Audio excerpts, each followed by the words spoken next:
Hello, this is Tony Heller from RealClimateScience.com, setting the record straight about climate. I'm here today with the latest climate news. The BBC ran a headline this week, "Climate Change, UK Forests Could Do More Harm Than Good." Apparently doing all that tree planting for carbon offsets was a bad idea after all.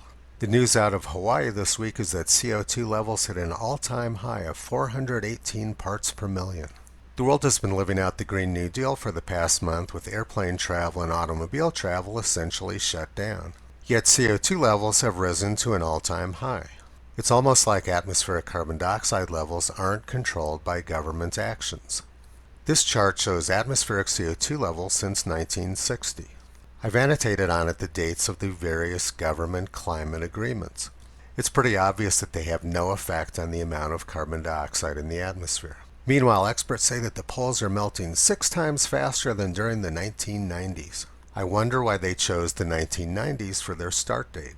I plotted out the NASA unaltered temperatures for the capital of Greenland. The red line in this graph is the trend over the last century, which is very slightly downwards. In this graph, the red line is the 5-year mean in temperatures. As you can see, the 5-year mean in Greenland bottomed out right around the year 1990. So climate alarmists are doing their usual trick of cherry-picking a start point which gives them the trend which they want to scare people with. They started their trend right at the coldest period of the last century. Other brilliant climate scientists have determined that Sweden is warming up twice as fast as the rest of the globe. They've made similar pronouncements about just about every other location on the planet. Math and science are not strong points among climate alarmists.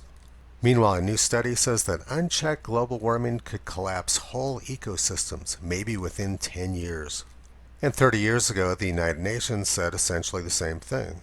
June 30th, 1989, grim forecast. A senior environmental official at the United Nations, Noel Brown, says entire nations could be wiped off the face of the earth by rising sea levels if global warming is not reversed by the year 2000. The global warming catastrophe always appears to be 10 years off. The website Weather Underground, which is named after the 1960s terrorist organization headed up by Bill Ayers, has weighed in on the government shutdowns. They say that tens of millions of people out of work and being forced to stay home is good for the environment. Meanwhile, highly demonized plastic bags are making a comeback. And people are avoiding mass transit like the plague. In fact, mass transit has become a plague.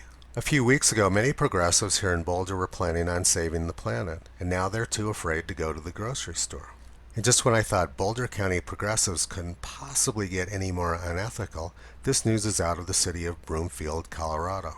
The city tried to use coronavirus as an excuse to shut down fracking. Court rebukes city's effort to block oil and gas production during coronavirus outbreak.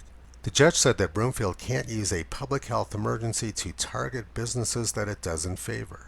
It's also contrary to the public interest to single out a legal but politically unpopular business and shut it down, and for a government to disregard fundamental property and contract law principles of vested rights.